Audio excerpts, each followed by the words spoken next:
بسم اللہ الرحمن الرحیم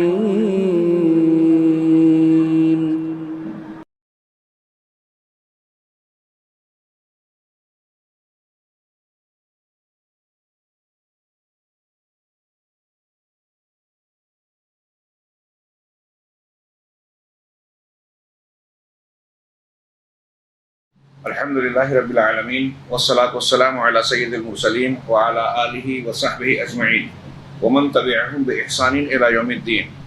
اعوذ باللہ من الشیطان الرجیم. بسم اللہ الرحمن الرحیم. سبحان الذی سخر لنا هذا وما كنا له مقرنین. استغفر اللہ. سبحان الذی اسری بعبدہ لیلا من المسجد الحرام الى المسجد الاقصى الذي بارکنا حولہ لنریہ من آیاتنا. محترم بزرگوں، حاضرین گرامی، گزارش ہے کہ جو لوگ منتشر ہیں اور اصحاب عذر نہیں ہیں وہ قریب آ جائیں، سمٹ جائیں. آج ہم جس سورہ مبارکہ کی ہدایات اور ارشادات پر مختصر گفتگو کرنے جا رہے ہیں وہ سورہ اسراء ہے، جس کا نام بنی اسرائیل بھی ہے. یہ دونوں نام اس کے بڑے مشہور ہیں.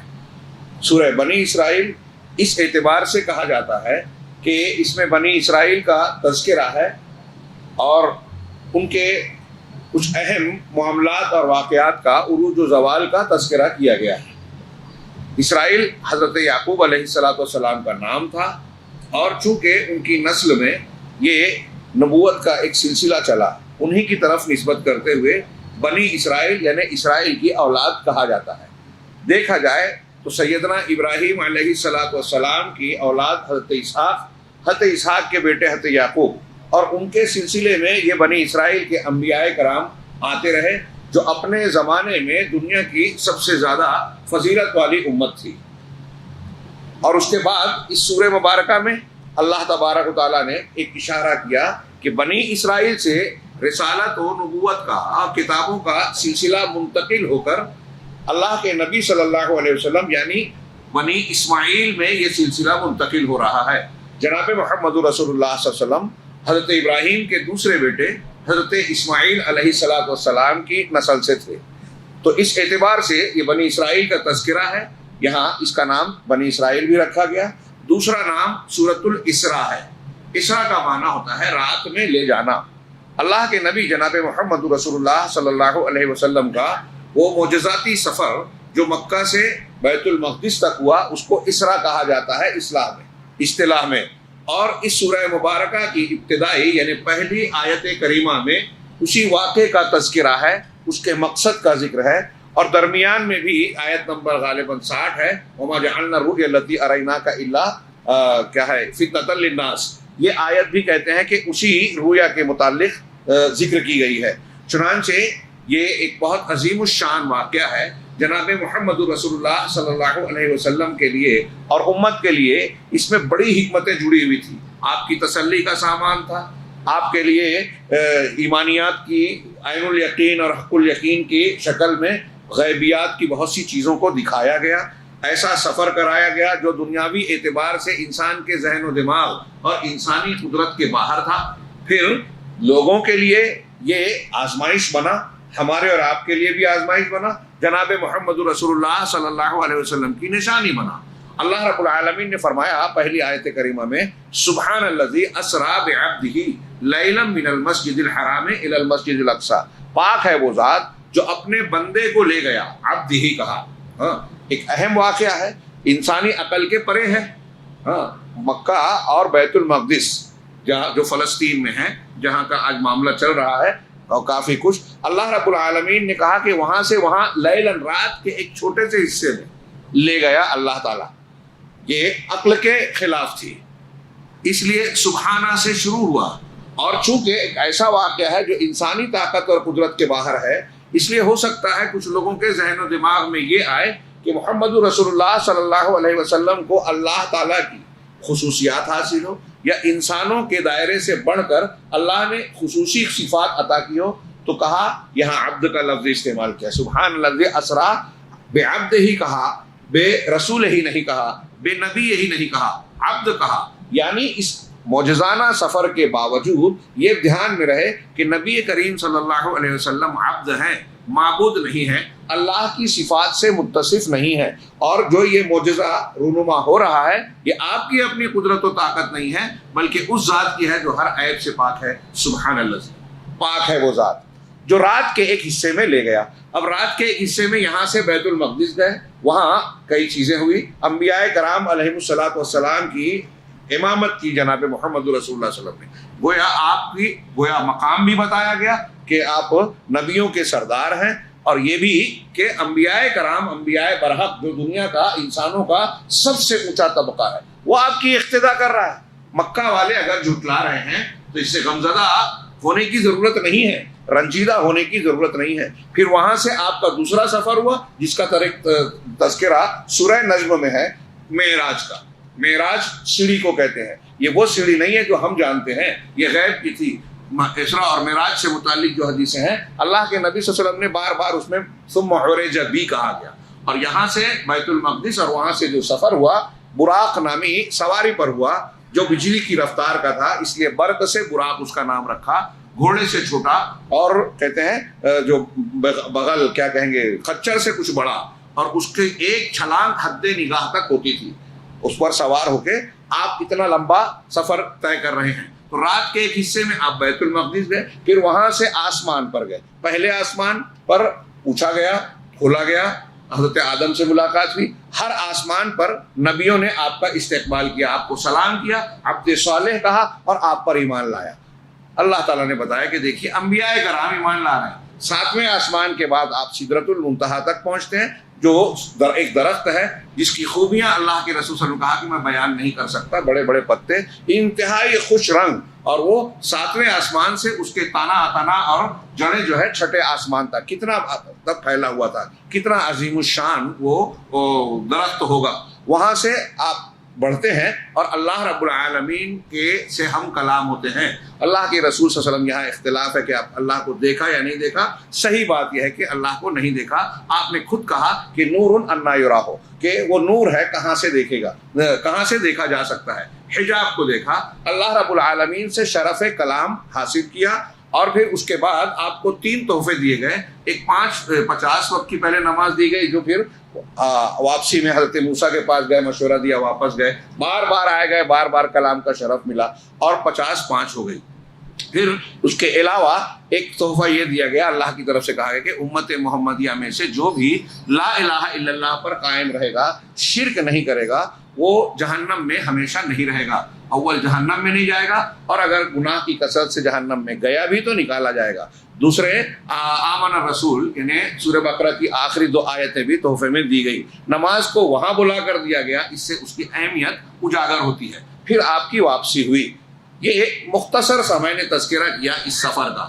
ظاہر سی بات ہے کہ یہ معمولی واقعہ نہیں تھا, بہت بڑا معجزہ تھا. کب ہوا, کس مہینے میں ہوا, ہر مرحلے میں اس سلسلے میں اختلاف ہے. واقعہ کتنی بار ہوا, راجع یہ ہے کہ ایک بار ہوا, اور یہ طے ہے کہ ہجرت سے پہلے ہوا, 1 سال پہلے ہوا. ہمارے یہاں مشہور ہے 27 رجب کو. یہ کوئی بالکل پکی اور پختہ بات نہیں ہے. کچھ مورخین کا یہ خیال ہے, کچھ الگ مہینہ اور الگ دن بیان کرتے ہیں. اس سے یہ بھی پتہ چلا کہ اس رات کو صحابہ کرام یا سلف اہتمام کر کے مناتے نہیں تھے, ورنہ اس کی تاریخ اور مہینہ لوگوں کو معلوم ہوتا. بہرحال اس سلسلے میں بڑے اختلافات ہیں, اور اس کی ضرورت نہیں تھی, اس لیے لوگوں کو بتایا نہیں گیا. تو یہ واقعہ ہوا اللہ کے نبی صلی اللہ علیہ وسلم کی بیداری کی حالت میں, روح اور جسم کے ساتھ. اور یہ طے ہے کہ ایک مرتبہ یہ روح اور جسم کے ساتھ ہوا.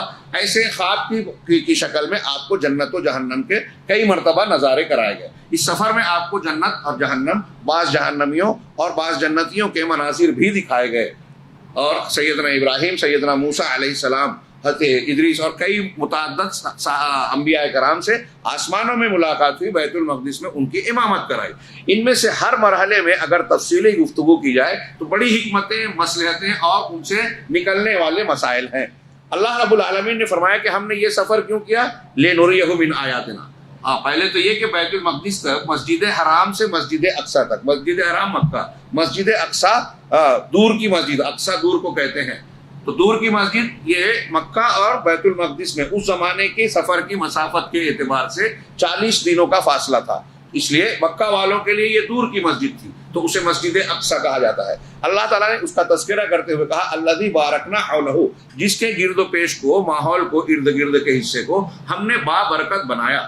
بابرکت ہر اعتبار سے ہے، ظاہری بھی اور معنوی بھی۔ وہاں سرسبزی شادابی ہے، بھرپور پانی ہے، اور وہاں بہت سے پھل، بہت سی جو ہے ایسی چیزیں جو انسانی منافع کے لیے اللہ رب العالمین نے پیدا کی۔ زیتون وہاں سب سے بہتر دنیا کا پیدا ہوتا ہے، اور بہت ساری چیزیں۔ پھر معنوی اعتبار سے اللہ رب العالمین نے اس زمین، اس علاقے کو مردم خیز بنایا۔ انبیاء کرام کی سرزمین رہی ہے، قبلہ اول رہا ہے، تو وہ ہر اعتبار سے بابرکت زمین رہی ہے۔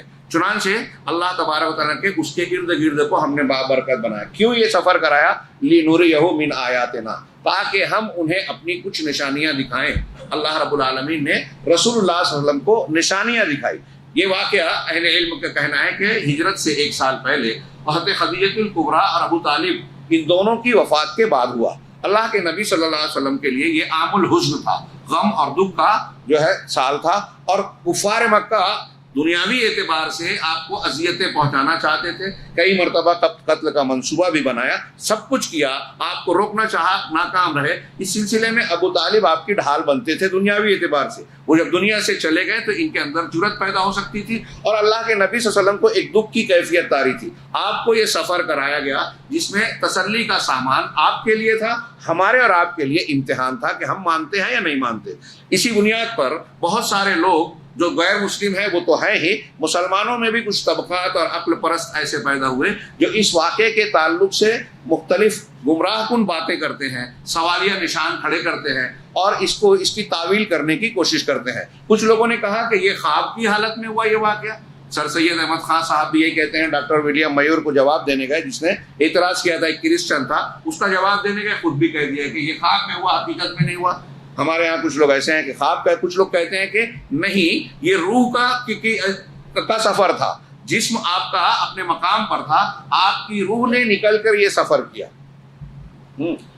اور اہل السنہ والجماعہ، اہل حق کا موقف، ہمارا موقف یہ ہے کہ جسم اور روح دونوں کے ساتھ یہ سفر ہوا۔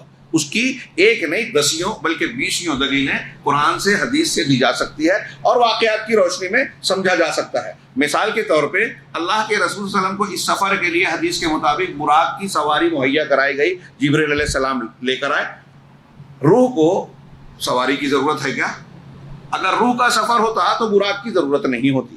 اللہ رب العالمین نے اسراء کا تذکرہ کرتے ہوئے سبحانہ کہا، پاک ہے وہ ذات۔ ہم جب کوئی حیرت انگیز چیز دیکھتے ہیں جس کو دیکھ کر ہمیں حیرت ہوتی ہے کہ یہ کیسے ہو گیا، یا کرنے والے نے بہت کمال کیا، یا یہ ممکن نظر نہیں آتا، تو وہاں کہتے ہیں سبحان اللہ، اللہ پاک ہے۔ انسان نہیں کر سکتا، انسانی طاقت نہیں ہے، لیکن اللہ تو ہر عیب سے پاک ہے۔ انما امرہ اذا اراد شیئا ان یقول له کن فیکون، وہ کچھ بھی کر سکتا ہے، اس کا حکم سے صرف کن کہنے کی دیر ہے، جو چاہتا ہے ہو جاتا ہے۔ تو سبحان اللہ، اللہ پاک ہے۔ اس واقعے کا تذکرہ بھی اللہ نے سبحانہ سے کیا۔ اس کا مطلب یہ ہوا کہ یہ حیرت کی چیز ہے، ایسا مقام ہے جو انسان کے لیے قابل قبول فوراً نہیں ہو سکتا۔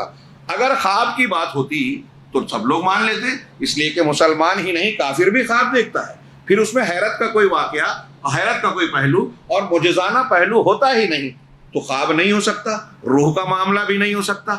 اس لیے یہ حیرت کی بات ہے، روح اور جسم دونوں کا بھی ہوا، دونوں کا تھا۔ اگر یہ خواب کا معاملہ ہوتا تو ابو جہل بھی انکار نہیں کرتا، کفار مکہ مذاق نہیں اڑاتے، بعض جو نئے نئے مسلمان تھے وہ اسلام سے واپس مرتد نہیں ہوتے۔ اس واقعے کے بعد کچھ لوگ ایسے بھی ہو گئے، وہ چند لوگ تھے۔ تو چنانچہ یہ جتنے واقعات ہوئے یہ اسی بنیاد پر ہوئے۔ ابو جہل مذاق اڑاتے ہوئے حضرت ابوبکر صدیق کے پاس آیا کہ کیا یہ بات بھی مانو گے جو تمہارے رسول کہہ رہے ہیں، محمد صلی اللہ علیہ وسلم کہہ رہے ہیں؟ کیا کہا؟ ایک رات میں بیت المقدس گئے، وہاں سے آسمان پہ گئے، اللہ سے کلام کیا اور واپس آ گئے، رات کے ایک ہی حصے میں، تھوڑے سے حصے میں۔ کہا آپ نے اگر کہا ہے تو میں مانتا ہوں۔ اس پر ابو جہل کا مذاق اڑانا اس بات کی دلیل ہے کہ آپ نے حقیقی سفر کا ذکر کیا ہے، جسم کے ساتھ بیداری کی حالت میں۔ اگر خواب دیکھا ہوتا تو ابو جہل کو مذاق اڑانے کا یا کفار مکہ کو مذاق اڑانے کا موقع ہی نہیں ملتا۔ پھر ابوبکر صدیق نے یہ بات مانی تو آپ کو بعض علماء کہتے ہیں کہ اسی بنیاد پر آپ کا نام اسی وقت سے صدیق پڑ گیا، یعنی سچائی کو قبول کرنے والے، تصدیق کرنے والے۔ سچ کو ماننے والے. چنانچہ اس اگر غیر معمولی اگر خواب کی بات ہوتی تو کوئی غیر معمولی بات ہوتی ہی نہیں. پھر قرآن نے سبحانہ کے بعد اسرا کہا, اسرا بے, یہ خود متعدی فعل ہے اور پھر بے بھی لگا ہوا ہے. میں اس کو چھوڑتا ہوں عربی کے قاعدے کے اعتبار سے. عبد کا لفظ استعمال کیا شیخ عقیدے کی کتابوں میں. علامہ ابن ابی العز حنفی نے شرح العقیدہ طحاویہ میں لکھا کہ عبد جسم اور روح کے مجموعے کو کہتے ہیں. جیسے انسان جب کہا جاتا ہے تو صرف روح مراد نہیں لی جاتی, صرف دھڑ یا جسم مراد نہیں لیا جاتا.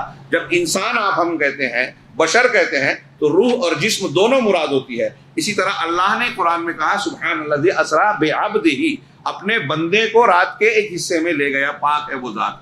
تو بندے کو لے گیا, تو بندہ روح اور جسم دونوں کا مجموعہ ہے. اسی طرح اللہ کے رسول صلی اللہ علیہ وسلم نے دیکھا, سورہ نجم میں کہا جب سدرۃ المنتہا وغیرہ کا ذکر کیا تو اللہ نے وہاں ذکر کیا 27ویں پارے میں سورہ نجم میں کہ ما کذب, کیا ہے, ما کذب الفؤاد ما رأى, کہ آنکھ نے جو دیکھا دل نے اس کا انکار نہیں کیا. آنکھ نے وَلَقَدْ رَأَىٰ مِنْ آیَاتِنَا الْكُبْرَىٰ, وہاں کہا کہ اللہ کہتے ہیں کہ انہوں نے ہماری بڑی بڑی نشانیوں کو دیکھا.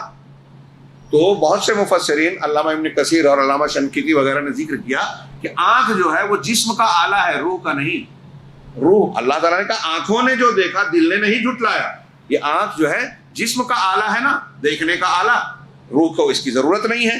لہٰذا معلوم یہ ہوا ایسی اور بھی کئی دلیلوں سے کہ یہ واقعہ بیداری کی حالت میں جسم کے ساتھ ہوا, اور یہ ایک بہت بڑا معجزہ تھا. اور اسی لیے آیت نمبر 60 میں کہا اس رؤیت کے بارے میں وما جعلنا الرؤیا التي اریناک الا فتنة للناس, ہم نے جو مشاہدہ آپ کو کروایا وہ لوگوں کے لیے فتنہ ہے. اگر خواب کی بات یا روح کی بات ہوتی تو فتنہ یعنی آزمائش نہیں ہوتی.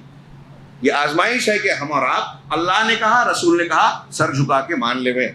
اللہ تبارک و تعالیٰ ایک لمحے میں, چند لمحوں میں جبریل علیہ الصلوۃ والسلام کو اپنے پاس سے اللہ کے رسول صلی اللہ علیہ وسلم کے پاس بھیج سکتا ہے, تو اس کی قدرت سے کیا بعید ہے.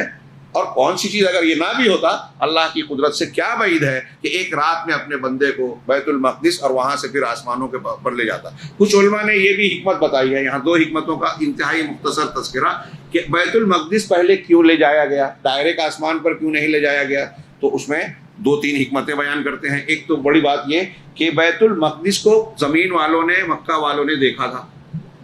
اللہ کے نبی صلی اللہ علیہ وسلم نے جب یہ ذکر کیا تو امتحان لینے کے لیے مکہ والوں نے پوچھا, جانتے تھے کہ آپ کبھی بیت المقدس گئے نہیں, تو آپ کا امتحان لینے کے لیے پوچھا اچھا بیت المقدس کے بارے میں بتائیے, تو اس کی کھڑکیاں کیسی ہیں, کتنی ہے, فلاں کیسے ہے, کتنا ہے. اللہ کے رسول صلی اللہ علیہ وسلم نے بخاری یا مسلم کی روایت میں ہے بیان کیا کہ مجھے یاد نہیں تھا, لیکن اللہ نے اس کا منظر میرے سامنے کر دیا. میں ایک ایک چیز بیان کرتا گیا جس پر ان کو چپ ہونا پڑا, ماننا پڑا کہ کہیں کوئی بات انہوں نے غلط نہیں کہی ہے. پھر اللہ کے نبی صلی اللہ علیہ وسلم نے آتے ہوئے جاتے ہوئے راستے میں مکہ کا ایک قافلہ دیکھا تھا. اس کی جو حیت تھی, جہاں انہوں نے پڑاؤ ڈالا تھا, جس حیت میں تھا کہ یہاں جانور بندے ہیں, فلاں لوگ وہاں ہیں, اور اس طرح سے خیمے ہیں, تو جس طریقے سے جو کنڈیشن تھی آپ نے مکہ والوں کو بتائی کہ میں نے راستے میں فلاں دن ان کو اس رات میں اس مقام پر اس حالت میں دیکھا تھا. اللہ کے نبی صلی اللہ علیہ وسلم نے جو بتایا, جب کفار مکہ نے تحقیق کی تو پتہ چلا کہ بالکل صحیح بات ہے, اس سے بھی تصدیق ہوئی. تو ایک حکمت یہ معلوم ہوئی کہ بیت المقدس پہلے جانا اس لیے تھا کہ مکہ والوں کو اگلا سفر انکار کرنے کی کوئی گنجائش باقی نہ رہے. یہ ثابت ہو جائے گا تو وہ خود بخود ماننا پڑے گا. آسمان ان لوگ دنیا والوں نے نہیں دیکھا تھا, مکہ والوں نے نہیں دیکھا تھا, بیت المقدس دیکھا تھا. اب جب بیت المقدس والے سفر پہ ہی, وہ بھی تعجب کی بات تھی کہ 40 دن کا سفر ایک رات کے حصے میں, تو وہ جب ثابت ہو گیا تو اگلے سفر کے انکار کی گنجائش نہیں رہی. ایک تو یہ حکمت بیان کی جاتی ہے. دوسری حکمت پہلی آیت اور اگلی آیت کو ملا کر یہ ہوتی ہے کہ اس آیت میں گویا یہ اشارہ اور اللہ رب العالمین کی طرف سے یہ اعلان کیا جا رہا ہے کہ نبوت و رسالت کا, اللہ کی وحی کا سلسلہ جو بنی اسرائیل میں حضرت ابراہیم علیہ الصلوۃ والسلام اور حضرت اسحاق کے بعد بنی اسرائیل میں چلا آ رہا تھا, اب وہ منتقل ہو رہا ہے بنی اسرائیل سے بنی اسماعیل کی طرف. اب یہاں رسالت دی جا رہی ہے. دوسرا یہ رسالت اور نبوت ادھر سے ادھر تو آ رہی ہے نسل میں, ابراہیم ہی کی اولاد ہے علیہ السلام, لیکن یہ یاد رہے کہ یہ انبیاء اور نبوتیں الگ الگ نہیں ہیں. ایک دوسرے کا انکار نہیں کرتے، رد نہیں کرتے۔ نبی کریم صلی اللہ علیہ وسلم مکہ سے وہاں جا رہے ہیں، مطلب یہ دونوں کا کنیکشن ہے، وہاں امامت کر رہے ہیں، مگر یہ مطلب یہ انبیاء ایک دوسرے کی تائید کر رہے ہیں۔ اب اگر آپ یہودی ہیں، عیسائی ہیں، توریت کو مانتے ہیں، انجیل کو مانتے ہیں، تو آپ کو قرآن کو اور محمد رسول اللہ صلی اللہ علیہ وسلم کو مان لینا چاہیے۔ ہاں، یہود و نصارہ اگر اس سبق کو بھی جان جائیں تو اللہ کے نبی صلی اللہ علیہ وسلم اور قرآن پر ایمان لائے بغیر چارہ نہیں ہے۔ یہ ایک واقعہ ہے اسراء اور معراج کا، پہلی آیت میں جو تذکرہ ہے اور سورہ کریمہ کا جو وجہ تسمیہ ہے، اس تناظر میں میں نے کچھ باتیں بہت ہی اختصار کے ساتھ بیان کی ہے۔ یہ سورہ جو ہے ایسی ہے کہ اللہ کے نبی صلی اللہ علیہ وسلم سے یہ ثابت ہے، مسند احمد کی صحیح روایت ہے کہ اللہ کے رسول صلی اللہ علیہ وسلم جب تک سورہ بنی اسرائیل اور سورہ زمر تلاوت نہیں کر لیتے تھے، سوتے نہیں تھے۔ اور آپ نے کہا یہ تلاد میں سے ہے، یعنی قدیم صورتوں میں سے جو مجھ پر نازل کی گئی ہے۔ سورت کے آغاز میں بھی، ابتدائی آیتوں میں بھی اللہ نے قرآن کا تذکرہ کیا ہے، ان ھذا القرآن یہدی للتی ہی اقوم، اور آخر میں بھی اللہ تبارک و تعالیٰ نے وبالحق انزلناہ وبالحق نزل کہہ کے قرآن کی کا تذکرہ کیا ہے۔ اس اعتبار سے پورے قرآن کا، پورے بنی اسرائیل کا مضمون اگر آپ کھنگا لیں تو مرکزی اور محوری اعتبار سے قرآن کریم کی قدر و قیمت اس سے واضح ہوتی ہے۔ رمضان المبارک لیلۃ القدر کے حوالے سے ہم بار بار اس کا تذکرہ کرتے ہیں۔ اس سورہ مبارکہ میں بھی قرآن کی قدر و قیمت کو اجاگر اور واضح کیا گیا ہے۔ اس کے بعض موضوعات کا تذکرہ ہم کریں۔ سب سے پہلا موضوع جو ہمارے سامنے کتاب ہے، اس میں وہ بات جو میں نے بیان کی کہ یہ کتاب اور رسالت بنی اسرائیل سے جدید امت یعنی امت عرب کی طرف منتقل ہو رہا ہے۔ یہ آیت نمبر 2، 3 بلکہ میں کہوں گا کہ آیت نمبر 1 میں بھی اس کا اشارہ موجود ہے، میں نے اسے بیان کیا۔ نمبر 2، بنی اسرائیل کا اپنی کتاب کے سلسلے میں تفرید کرنا، کوتاہی برتنا۔ اللہ تعالیٰ نے قرآن میں اس سورہ آیت نمبر 4 میں کہا وَقَضَيْنَا إِلَىٰ بَنِي إِسْرَائِيلَ فِي الْكِتَابِ لَتُفْسِدُنَّ فِي الْأَرْضِ، کہ بنی اسرائیل کے لیے ہم نے یہ فیصلہ بالکل طے کر دیا کہ تم زمین میں لَتُفْسِدُنَّ فِي الْأَرْضِ مَرَّتَيْن، 2 مرتبہ فساد مچاؤ گے، وَلَيَعْلُنَّ علوا کبیرہ، اور تم بڑی زبردست زیادتیاں کرو گے۔ ہاں، نتیجہ یہ نکلے گا کہ تم پر اللہ رب العالمین تمہارے دشمن کو مسلط کرے گا اور وہ تمہارے درمیان گھس کر تباہی مچائے گا۔ آگے کی آیت میں کہا گیا، اور پھر اس کی تفسیر بیان کرتے ہوئے لوگ کہتے ہیں کہ بنی اسرائیل کو بخت نصر کے حملے نے وہ بالکل تباہ و برباد کر دیا، بہت سارے لوگوں کو قتل کیا، بہت سارے لوگوں کو قیدی بنایا، اور کچھ لوگ دوسرے حملوں کا بھی تذکرہ کرتے ہیں تاریخی طور پر۔ اور اس سے یہ بھی پتہ چلتا ہے کہ اللہ کی کتاب کے بارے میں جب آپ تفرید کریں گے تو زمین میں فساد پھیلانے والے ہوں گے، اور زمین میں جب فساد پھیلاؤ گے تو اللہ کا عذاب آئے گا، دشمن مسلط ہوں گے، تمہاری اینٹ سے اینٹ بجا دی جائے گی۔ اس سے پہلے بھی تذکرہ کیا گیا کہ یہودیوں کا ایسا حشر ہوا، اور آج صورتحال یہ بھی ہے کہ یہودیوں کے ہاتھوں مسلمانوں کا برا حال ہو رہا ہے۔ لیکن اللہ رب العالمین نے یہ بھی شریعت نے بتایا ہے کہ جب شریعت اور دین کی طرف رجوع کریں گے تو یہودیوں کو چن چن کے ختم کیا جائے گا اس دنیا میں۔ دوسرے نمبر پر اس کا مضمون ہے بنی اسرائیل۔ تیسرے نمبر پر وصول القرآن الی امت محمد صلی اللہ علیہ وسلم، امت محمدیہ تک قرآن کا پہنچنا اور قرآن کی قدر و قیمت۔ آیت نمبر 9 میں اللہ نے فرمایا ان ھذا القرآن یہدی للتی ہی اقوم وَيُبَشِّرَ الْمُؤْمِنِينَ الَّذِينَ يَعْمَلُونَ الصَّالِحَاتِ أَنَّ لَهُمْ أَجْرًا كَبِيرًا، کہ یہ قرآن جو ہے، اللہ نے فرمایا اس آیت میں، آیت کریمہ میں، کہ یہ قرآن اس راستے کی رہنمائی کرتا ہے جو اقوم ہے، سب سے زیادہ درست، سب سے صحیح، سب سے بہتر۔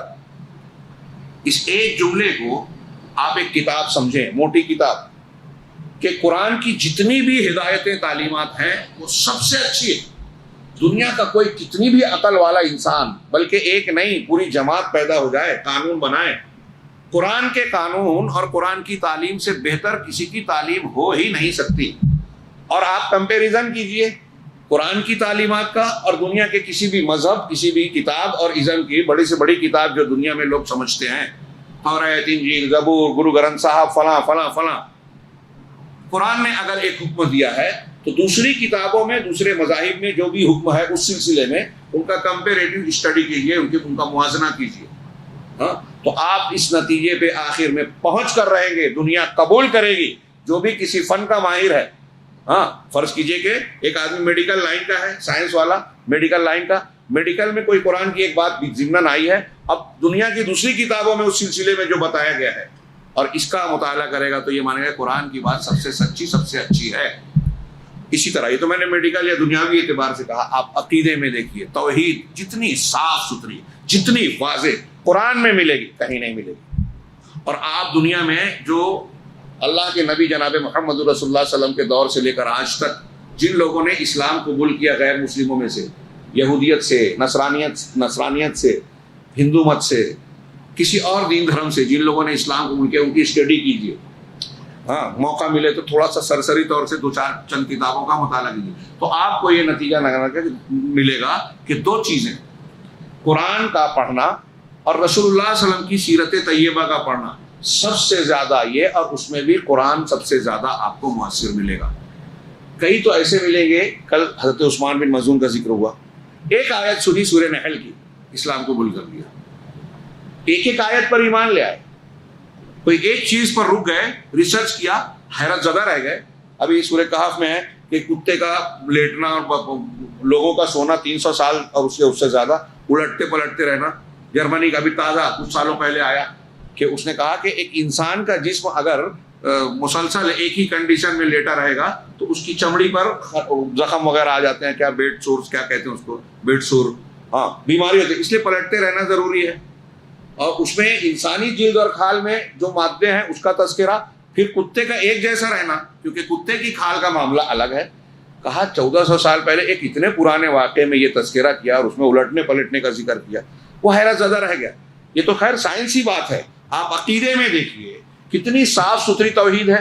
ہاں جو اس دن تذکرہ ہوا تھا وہ یوسف اسلام، ان کا نام کیا تھا پہلے، وہ جب کیٹ اسٹیون برٹش کے پاپ سنگر تھے، ہاں بیمار پڑے، ایڈمٹ ہوئے، ان کے سگے بھائی نے بیت المقدس سے اپنے ایک دوست سے حاصل کیا ہوا قرآن دیا کہ اسے پڑھیے، مذہبی کتابیں پڑھنے کا آپ کو شوق ہے۔ قرآن نہیں پڑھا تھا، توریت انجیل پڑھ چکا تھا، کہا پڑھتے ہی دل کھینچنے لگا، اور ان کا بیان ہے، آیا تھا پہلے کہ انجیل کو میں مانتا تھا لیکن اس میں جو تثلیث بتائی گئی تھی، 3 خداؤں کا تصور، کہا وہ دل قبول نہیں کرتا تھا، ہاں فطرت اس کو ایکسیپٹ نہیں کرتی تھی، میرا دل مطمئن نہیں تھا۔ 3 وہ 1 اور 1 کو 3 کیسے، اس کو ایکسپلین الگ الگ لوگ کرتے ہیں، لیکن فطرت اسے مانتی نہیں تھی۔ قرآن کا جب میں نے مطالعہ کیا، ان کا خود کا بیان تھا، قرآن کو جب پڑھنا شروع کیا تو اس کی جو توحید ہے وہ میرے دل میں گھر کرتی گئی، دل میں جگہ بنا لی۔ میناکشی پورم کا جو واقعہ ہوا ہندوستان میں 80 کی دہائی میں، اور اس کے بعد یہاں ہندوتو کی لہر میں مضبوطی آئی پورے ہندوستان میں، ان کی میٹنگیں ہوئی، بہت کانفرنسیں ہوئی، جمع ہوئی کہ ایسا اگر رہا تو یہ سارے کے سارے ہمارے جو ہے نچلی ذات والے مسلمان ہو جائیں گے۔ میناکشی پورم کا کیرلا کا جو واقعہ ہوا تھا، تمل ناڈو کا ایک گاؤں، آدھے سے زیادہ لوگ اکٹھا مسلمان ہوئے تھے، خوب شور مچا، خوب رد عمل ہوا۔ پہلے یہ الزام لگایا گیا کہ پیٹرو ڈالر کی قوت سے، لالچ اور دھمکی سے ایسا ہوا ہے، لیکن جب ان کے لوگوں کے بیان لیے گئے تو انہوں نے خود کہا کہ ہمیں 2 چیزوں نے متاثر کیا جس سے ہم مسلمان ہوئے، ایک اسلام کی توحید، قرآن میں جو توحید بیان کی گئی ہے، دوسرے اسلام میں جو اونچ نیچ کی مخالفت بیان کی گئی ہے۔ اس طرح آپ پڑھیے تو آپ کو معلوم ہوگا کہ جن لوگوں کو جو غیر مسلم ہیں، قرآن کی تعلیمات کس طرح سے متاثر کرتی رہی ہے۔ تو آپ دنیا کے کسی بھی میدان میں، آپ عقیدے سے لے کر گھر میں داخل ہونے اور خاندان کا حق ہے، بیوی کا حق، بچے کا حق، والدین کا حق، بوڑھوں کا حق، جنگ کے تعلیمات، ہاں یا پھر عبادات کا طریقہ، روزے کا طریقہ، روزے کے احکام، حج کا طریقہ، جو بھی عبادات لے میں، اعمال لے میں، اخلاقیات لے میں، ہر معاملے میں چھوٹی بڑی جس کو آپ سمجھتے ہیں اگر موازنہ کریں گے تو آپ کو جواب آخر میں یہی ملے گا، ان ھذا القرآن یہدی للتی ہی اقوم۔ یہ قرآن ہے جو سب سے اچھے، سب سے سیدھے راستے کی ہدایت دیتا ہے۔ آپ کسی میں بھی طلاق اور نکاح پہ جن چیزوں پہ اعتراض کرتے ہیں ہمارے غیر مسلم، ایک ہندو پنڈت سے، ایک ہندو وکیل سے میری سالوں پہلے پڑھنے کے زمانے میں بات ہوئی تھی، میں جامعہ سلفیہ سے پڑھتے ہوئے ٹرین سے آ رہا تھا، ہاں برہمن، اس نے خود کہا کہ میں برہمن وکیل ہوں، اس نے طلاق پر اعتراض کیا، لمبی چوڑی گفتگو ہوئی، طلاق پر اعتراض کیا، میں نے اس کو جب بتایا کہ طلاق کا صحیح طریقہ یہ ہے، قرآن کی تعلیم یہ ہے، ڈیٹیل میں جب بتایا تو اس نے کم سے کم رک کر مجھ سے 7-8 مرتبہ پوچھا کہ تم آپ جیسا بتا رہے ہیں کیا قرآن میں ایسا ہی ہے طلاق کا پورا پروسیجر، 3 طلاق اور وہ مہلت دینا، وہ رجوع کر لیا تو پھر رہنا، کوئی بات ہوئی تو پھر اقدام اٹھانا اور پھر سارے پروسیجر کو پھر سے نپٹانا، یہ 3 چانس ملتا ہے۔ تو میں نے کہا ہاں میں اسی کا اسٹوڈنٹ ہوں، پڑھتا ہوں۔ تو بڑے غور و فکر کے بعد وہ شخص تبصرہ کرتا ہے، ایک برہمن وکیل کہتا ہے کہ اگر جیسا آپ بتا رہے ہیں قرآن میں اگر ایسا ہی ہے تو اس سے بہتر نکاح اور طلاق کا کوئی قانون ہو ہی نہیں سکتا۔ اور یہ کہتے ہوئے انہوں نے خود کہا کہ میں ایک وکیل ہوں، برہمن ہوں، اور سوچ سمجھ کے کہہ رہا ہوں، میں نے یہ کیسز لڑے ہیں، اور اس کے باوجود میں کہہ رہا ہوں کہ اس سے بہتر قانون ہو ہی نہیں سکتا جو آپ قرآن کا بتا رہے ہیں۔ ان ھذا القرآن یہدی للتی ہی اقوم۔ جن چیزوں پر لوگ اعتراض کرتے ہیں اگر غور سے دیکھیں، تعدد ازدواج، ایک سے زیادہ بیوی، ہمارے یہاں لوگوں کو اعتراض ہے، اگر اس کی حکمتیں، مصلحتیں، ضرورتیں سمجھیں گے تو میں یہ دعویٰ اور چیلنج کرتا ہوں کہ خواتین بھی یہ کہیں گے کہ یہی صحیح ہے۔ اور بہت سی خواتین جو شعور کو پختگی کو جاتی ہیں، جن کو اللہ سمجھ دیتا ہے، وہ یہ کہہ رہی ہیں کہ ہاں تعدد ازدواج مردوں سے زیادہ عورتوں کی ضرورت ہے، جو بیوہ ہو جاتی ہے، مطلقہ ہو جاتی ہے، جس کو لوگ بری نگاہوں سے دیکھتے ہیں، جس کو سہارا نہیں ملتا، جس کی اولاد کو سہارا نہیں ملتا، جب وہ اپنے اس دکھ سے گزرتی ہے تو اسے سمجھ میں آتا ہے کہ اسلام نے اس کی اس دکھ کا کتنا بہترین حل پیش کیا، لیکن سماج اس کو قبول نہیں کر رہا ہے۔ ان ھذا القرآن یہدی للتی ہی اقوم، اور یہ قرآن ہے جو مومنین کو بشارت دیتا ہے کہ وہ مومنین جو نیک اعمال کرتے ہیں تو ان کو یہ بشارت دیتا ہے کہ ان کے لیے بہت بڑا اجر ہے۔ یہ میں نے تیسرے نمبر کا مضمون بتایا۔ چوتھے نمبر پر اللہ تبارک و تعالیٰ نے اس قرآن کریم میں احکامات بیان کیے۔ وَقَضَىٰ رَبُّكَ أَلَّا تَعْبُدُوا إِلَّا إِيَّاهُ وَبِالْوَالِدَيْنِ إِحْسَانًا سے لے کر 18 آیات تک 18-20 جو ہے احکامات بیان کیے ہیں۔ لا تجعل مع اللہ الہا آخر فتقعد مذموما مخذولا سے لے کر وقضى ربک، یہ جو احکامات بیان کیے ہیں اس میں والدین کے ساتھ حسن سلوک کا حکم ہے کہ والدین کے ساتھ حسن سلوک کرو، ان میں سے ایک یا دو بڑھاپے کو پہنچ جائیں تو ان کو جھڑکو نہیں، ان کو اف نہ کہو، اور ان کے حق میں دعائے خیر کرتے رہو۔ رب ارحمہما کما ربیانی صغیرا، کہ پروردگار ان پر ایسے ہی رحم کر جیسے انہوں نے بچپن میں مجھے پالا ہے، تربیت کی ہے، ان پر رحم کر، ان کو اف نہیں کہنا، اف نہیں کہنا۔ یہ ایک آیت میرا خیال ہے سویڈن کے اولڈ ایج ہوم میں عیسائیوں کے سامنے کچھ مسلمانوں نے پڑھی تو ایک بوڑھا آدمی روتے روتے کھڑا ہو گیا اور کہا کہ تم لوگوں نے یہ آیتیں اور یہ تعلیمات ہم تک پہنچانے میں 40 سال دیر کی۔ 40 سال پہلے مجھے اگر یہ تعلیمات معلوم ہوتی میں اسے مان لیتا، اپنے بچوں کی ویسی تربیت کرتا، ماں باپ کا حق بتاتا، تو گھر سے نکال کے مجھے وہ یہاں نہیں بھیجتے اور روتا سکتا نہیں چھوڑتے، ان کو وقت نہیں ہے میرے لیے۔ اور آج ایسے اولڈ ہوم بنتے جا رہے ہیں۔ یہ قرآن کہہ رہا ہے کہ بوڑھا ہونے کے بعد وہ سامان کی طرح پرانا ہو کے پھینکنے کے لائق نہیں ہو گیا، اس کی اور عزت کی جائے، جیسے اس نے بچپن میں آپ کی دیکھ بھال کی، پرورش کی، ویسے اس کا حق ہے، اور سب کچھ کر کے بھی آپ اس کا حق ادا نہیں کر سکتے، اس کو اف نہیں کہہ سکتے، زیادتی بھی کر رہا ہے، صبر کرو۔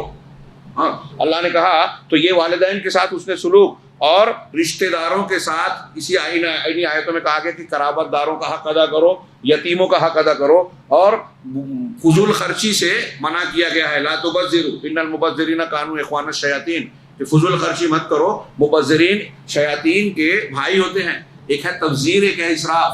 اسراف یہ ہے کہ آپ ضرورت کی چیز میں ضرورت سے زیادہ خرچ کر رہے ہیں، ایک پلیٹ سے پیٹ بھر رہا ہے، بلا وجہ 2 پلیٹ کا آرڈر دے رہے ہیں، یہ اسراف ہے، ضرورت میں زیادہ کرنا۔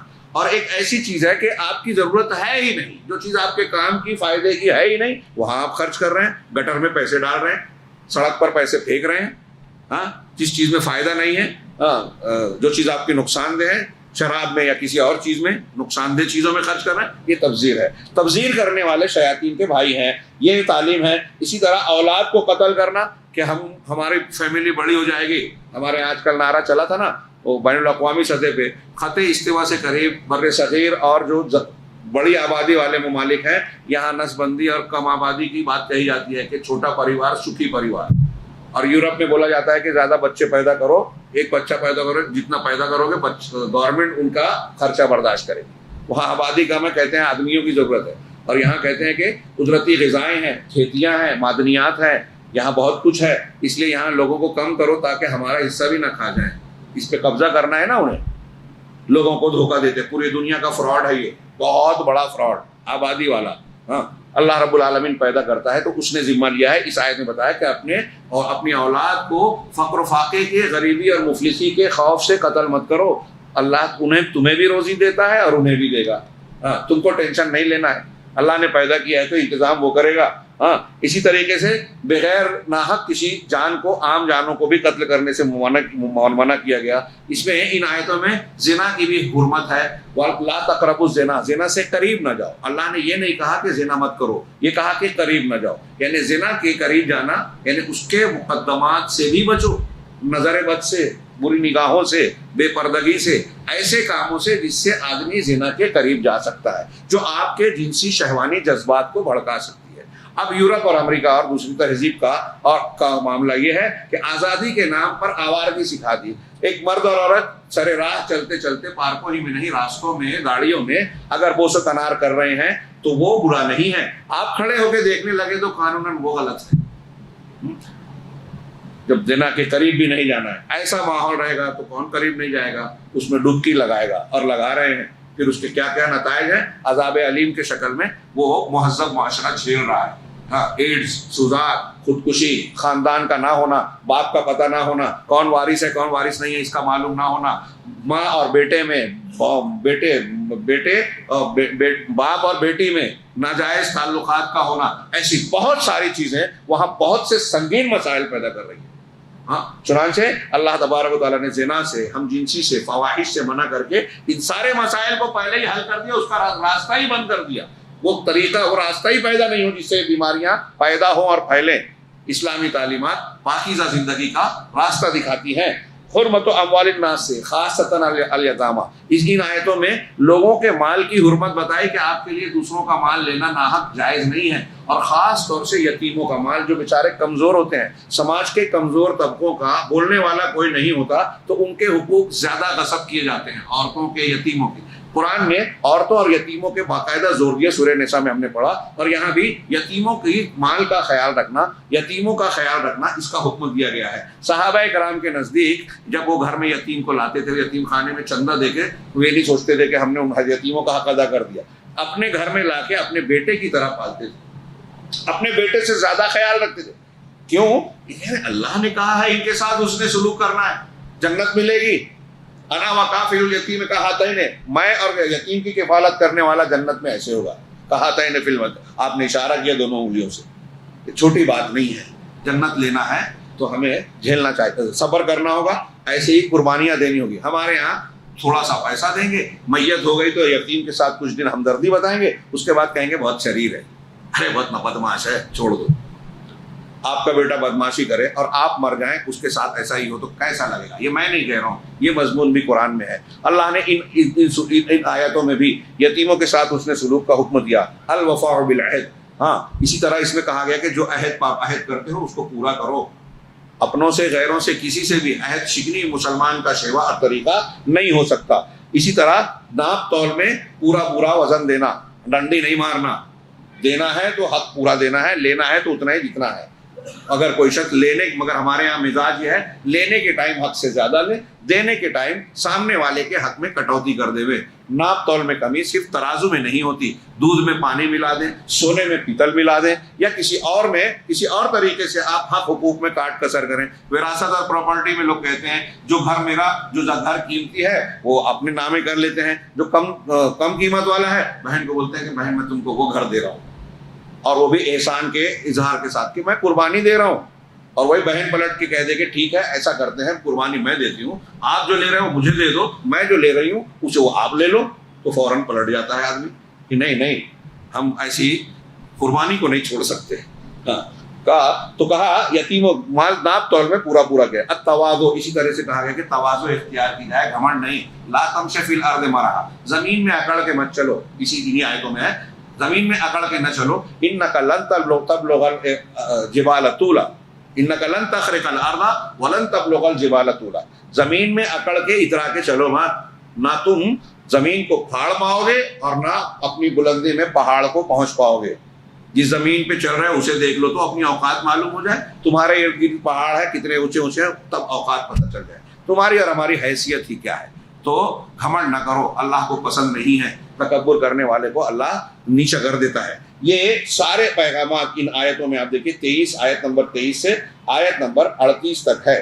اس میں ان آیتوں کے تعلق سے یہاں نہیں ہے، میں بیان کروں کہ ان آیتوں کو بیان کرتے ہوئے ایک خاص بات نوٹ کیجئے کہ اللہ نے یہ سارے احکامات بیان کیے. جس سماج میں ان احکامات کو اختیار کیا جائے گا وہ سماج سکھی ہوگا, حقدار کو حق ملے گا, کمزور بھی مظلوم نہیں رہے گا. اور یہ دنیا کو اس کی ضرورت ہے. آج اقوام متحدہ WHO کاغذ پہ لکھتے ہیں انسانی حقوق اور فلاں, صرف کاغذ پہ لکھا ہوا ہے. سارے دنیا میں ظلم زیادتی پھیلی ہوئی ہے, طاقتور کے ہاتھ میں وہ کھلونا بنا ہوا ہے. اسلام نے یہ تعلیمات دی تو کمزوروں کو حقوق دیے. اللہ کے نبی صلی اللہ علیہ وسلم نے اور قرآن نے صرف تھیوری نہیں پیش کی, صرف نظریہ نہیں کیا, کاغذ پہ صرف قانون نہیں دیا, پریکٹیکل میں عملی زندگی میں کر کے بتایا. اور ایک ایمان والا انسان کرتا ہے. ہم اور آپ پڑھ رہے ہیں, اگر ایمان ہے تو ہم اس پر عمل کریں گے. ان آیتوں کے ابتدا میں بھی اور آخر میں, شروع میں بھی اور آخر میں بھی اللہ نے شرک سے منع کیا. ان احکامات کو بیان کرنے سے پہلے اللہ نے کہا لا تجعل مع اللہ الہا آخر فتقعد مذموما مخذولا.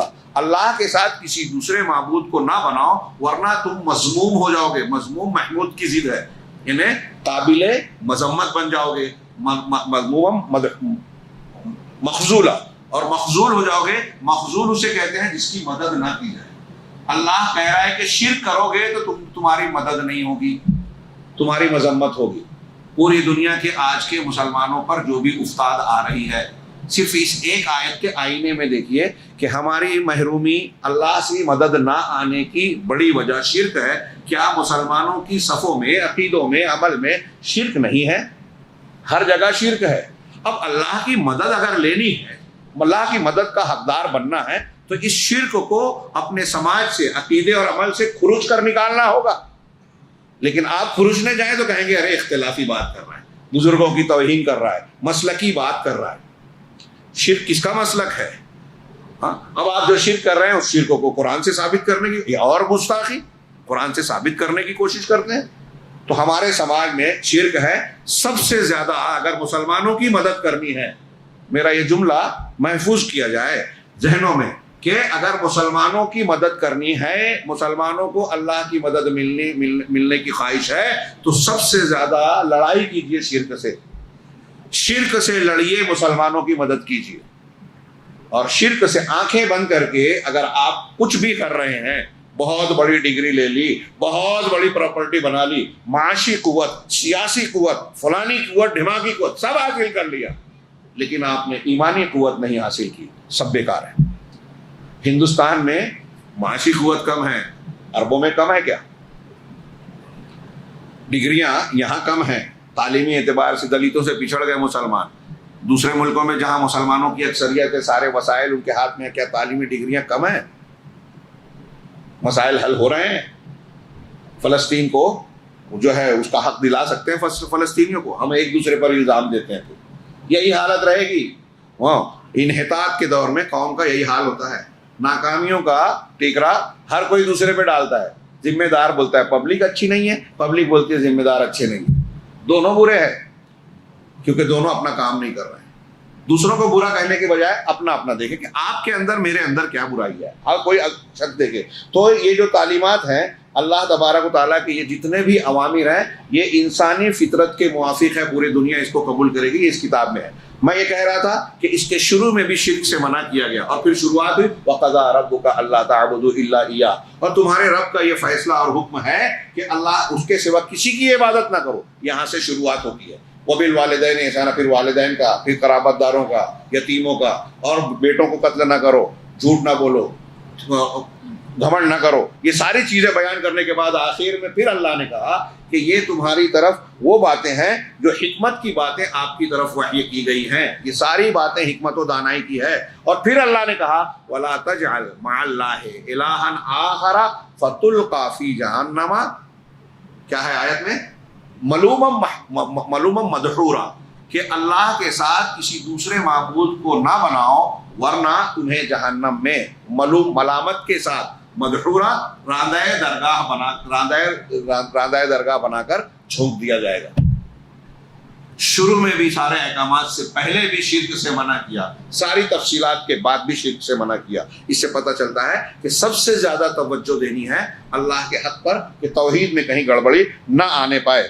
اسی طرح اس میں اس سورہ مبارکہ میں قرآن کریم کی قیمت، قدر و قیمت، اس کا مقام پتہ چلتا ہے۔ ایک آیت کا تو ہم نے ذکر کیا، ایسی اور بھی کئی آیتیں ہیں۔ مثال کے طور پہ ایک قرآن کی آیت ہے وَإِذَا، اسی سورہ میں وَإِذَا قَرَأْتَ الْقُرْآنَ جَعَلْنَا بَيْنَكَ وَبَيْنَ الَّذِينَ لَا يُؤْمِنُونَ بِالْآخِرَةِ حِجَابًا مَسْتُورًا، کہ جب آپ قرآن پڑھتے ہیں تو وہ لوگ آپ کے اور ان لوگوں کے درمیان جو آخرت پر ایمان نہیں رکھتے، ہم ایک چھپا ہوا حجاب ڈال دیتے ہیں، پوشیدہ حجاب، لہذا ان کو توفیق نہیں ملتی قبول کرنے کی۔ ایک آیت یہ ہے کہ وَإِن كَادُوا لَيَفْتِنُونَكَ عَنِ الَّذِي أَوْحَيْنَا إِلَيْكَ، کہ یہ لوگ آپ کو اس وحی سے جسے ہم نے آپ پر اتارا ہے، اور غور سے یہ ترجمہ اور اس کا مطلب سنیے، ہم بہت مختصر بات کر رہے ہیں کہ قریب ہے کہ یہ کفار مکہ آپ کی طرف جو ہم نے قرآن اور وحی اتاری ہے، اس سے آپ کو فتنے میں ڈال دیں، اس سے پھیر دیں میں اتارا ہے،